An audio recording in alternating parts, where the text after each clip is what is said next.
Welcome to a world where history blends with mystery and technology reveals long-forgotten stories. Today, we will dive into the depths of the greatest maritime tragedy in history, the sinking of the RMS Titanic in 1912.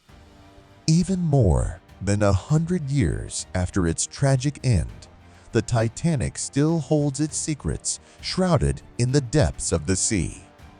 Experts have used the latest technologies to map the entire ship, creating its digital twin and uncovering pages of the story we have not yet seen.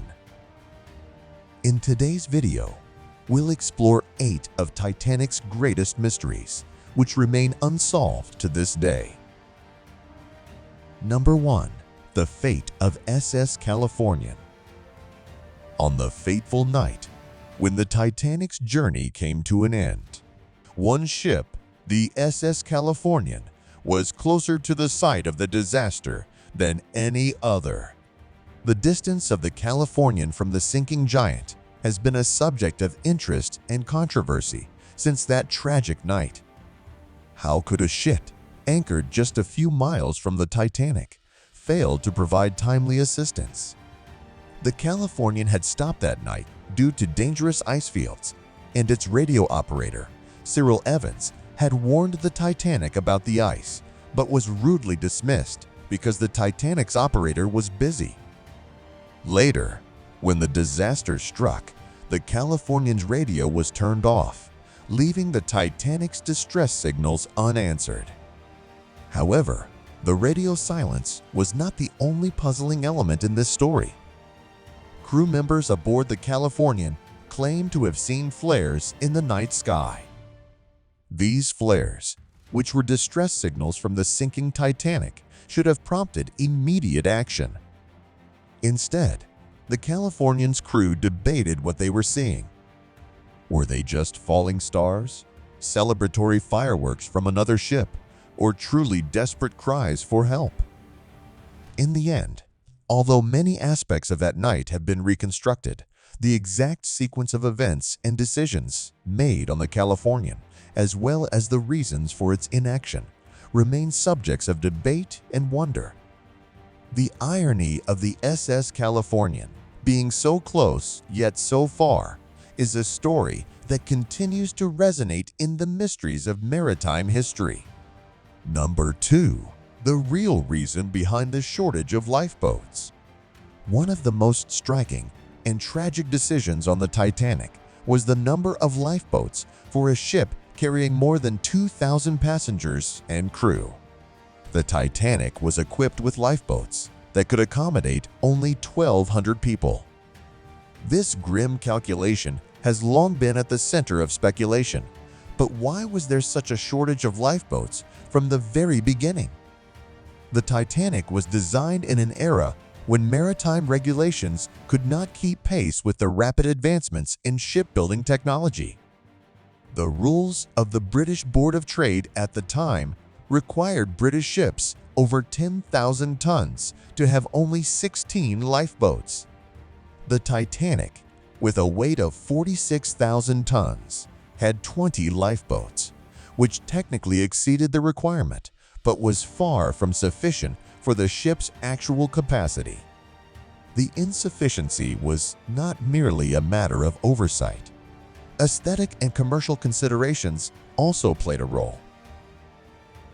Some reports suggest that the management of the White Star Line, including J. Bruce May, believed that more lifeboats would clutter the deck and detract from the luxurious appearance of the ship. Additionally, with a ship that was presented as unsinkable, there was a false sense of security that a vast array of lifeboats was unnecessary. There were also technological innovations. The Titanic had an advanced design with watertight compartments, which were believed to make it practically unsinkable. This reinforced the belief in its indestructibility and may have contributed to complacency regarding lifeboat provisions. After the disaster, the shortage of lifeboats became a clear symbol of negligence and failure.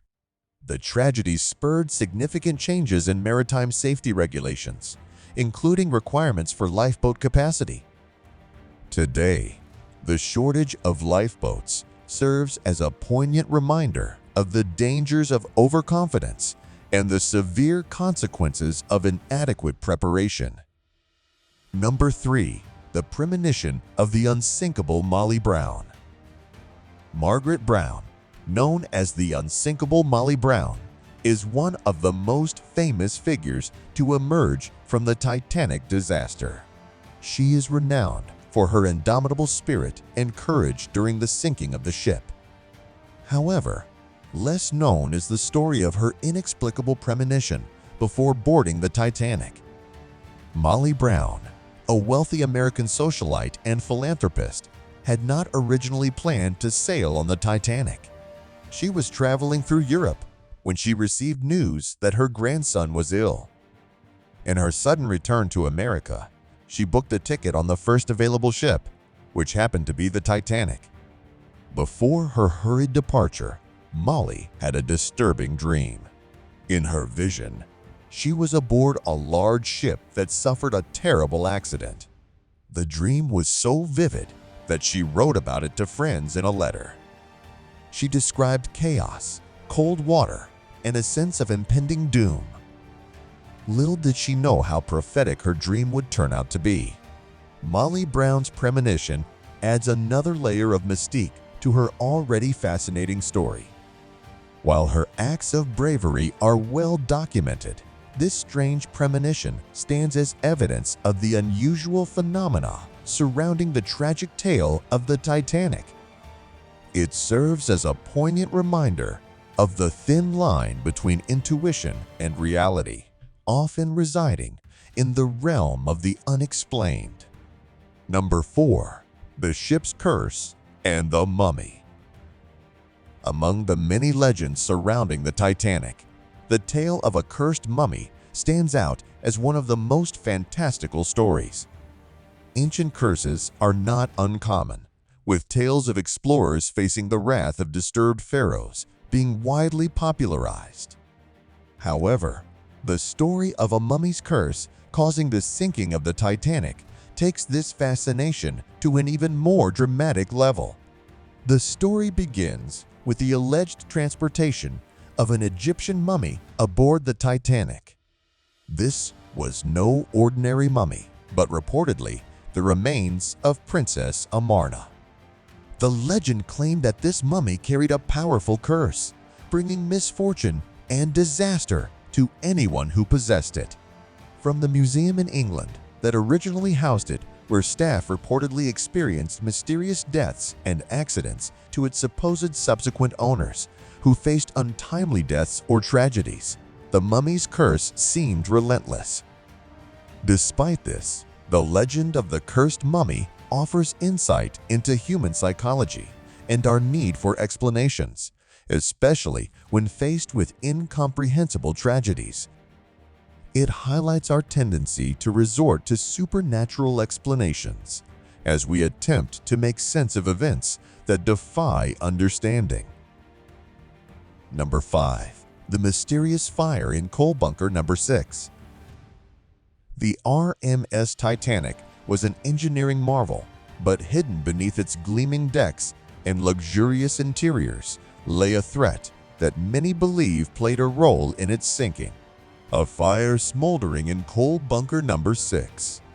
This fire, which started even before the Titanic embarked on its maiden voyage, is a lesser-known but critical part of the ship's tragic story. Fires in coal bunkers were not uncommon on ships of that era, and many crew members were well trained in managing such incidents. The primary method for dealing with a coal fire was to transfer the burning coal to the ship's furnaces. However, the intensity and persistence of this particular fire meant that it continued to burn for several days after the voyage began. The official investigation into the Titanic's sinking paid little attention to this fire, focusing instead on the iceberg and other factors. Yet, the fire in the coal bunker remains a fascinating and troubling element of the story. Could the hidden flame within the ship have sealed its fate? While it is impossible to determine the exact impact of the fire on subsequent events, its very existence adds another layer to the multifaceted tragedy of the Titanic, underscoring the myriad forces at play during that fateful journey. Number 6. The mysterious disappearance of first-class passenger William Stead. Among the prominent passengers aboard the Titanic, British journalist and editor William Stead holds a unique place. He was not only a journalist, but a pioneer of investigative reporting and an advocate for social reform. His presence on the Titanic and subsequent disappearance are intriguing not only because of his status, but also due to the ominous premonitions he documented years before the tragedy. William Stead wrote stories that bore an uncanny resemblance to the Titanic disaster. In 1886, he authored a book titled How the Mail Steamer Went Down in the Atlantic by a Survivor, a fictional account of a ship sinking after a collision. The story eerily foreshadowed the fate of the Titanic, emphasizing the dire consequences of insufficient lifeboats. Even more chillingly, in 1892, Stead wrote another story titled From the Old World to the New, in which the ship Majestic rescues survivors from another vessel that had struck an iceberg. The captain of the Majestic in the story shares the same name as the Titanic's captain, Edward J. Smith. On the night of the Titanic's sinking, Stead remained true to his character. He stayed calm and assisted women and children into lifeboats. Witnesses recalled seeing him in the first-class smoking lounge, reading a book. Others claimed he was last seen on deck, clutching a life jacket and gazing thoughtfully at the stars. His body was never recovered. Amid the many mysteries and stories of the Titanic, William Stead stands out with his prophetic writings and his ultimate disappearance on the ship he seemed to have foreseen. Number 7. The identity of the Titanic orphans. Among the heartbreaking stories of survivors that emerged after the Titanic disaster, the story of the Titanic orphans is particularly poignant. Two young boys, aged 4 and 2, were found alone on collapsible Lifeboat B when it was rescued by the ERMS Carpathia. Without parents or guardians, the identity of these children became an immediate mystery. The boys were initially cared for by a first-class passenger named Margaret Hayes, who also survived the sinking. She took them to her home in New York, where the press dubbed them the Titanic Orphans. Their charming photographs captured the hearts of many. Who were these boys, and how did they end up alone on a lifeboat amidst such chaos? The mystery began to unravel when a woman named Marcelle Seto saw their pictures in the newspapers and immediately recognized them. They were her sons, Michael and Edmund Navertil. Their father, Michael Navertil, had abducted them from their mother in France with the intention of starting a new life in America. Under the alias Louis Hoffman, he booked a ticket on the Titanic. When Marcelle Seto learned of her son's whereabouts, she traveled immediately to New York, where they were joyfully reunited. The story of the Titanic orphans is a testament to the many personal tales and intertwined destinies on that fateful voyage. Number 8. The final melody of the Titanic band. Music has a unique ability to capture emotions, and on the night the Titanic sank, the ship's band harnessed this power to provide comfort, distraction, and perhaps a touch of normalcy to the increasingly distressed passengers. As the situation grew more dire, the 8-member band continued playing, offering a haunting backdrop to the unfolding tragedy. However, the final song they played remains a topic of debate and mystery. Survivors' accounts differ. Some recall the somber tones of "Nearer, My God, to Thee," painting a poignant picture of resignation and faith in the face of impending doom. This particular hymn has become strongly associated with the Titanic's final moments in popular culture, immortalized in films and books as the band's swan song. Other survivors offered different recollections. Some mentioned ragtime tunes or popular songs of the era, suggesting that the band aimed to lift spirits and maintain a sense of calm rather than dwell on the grim reality. Others believed they heard Songe Doddeman, a melancholic waltz that would also match the mood of the evening. The ambiguity surrounding the band's final song highlights the challenges of piecing together a complete narrative from fragmented and sometimes contradictory memories. While we may never know with certainty the last notes that echoed over the icy waters of the North Atlantic that night, the Titanic band's dedication remains a touching testament to the resilience of the human spirit and the profound impact of music in our darkest hours. And that's all for today's video. Thank you for watching, and see you next time.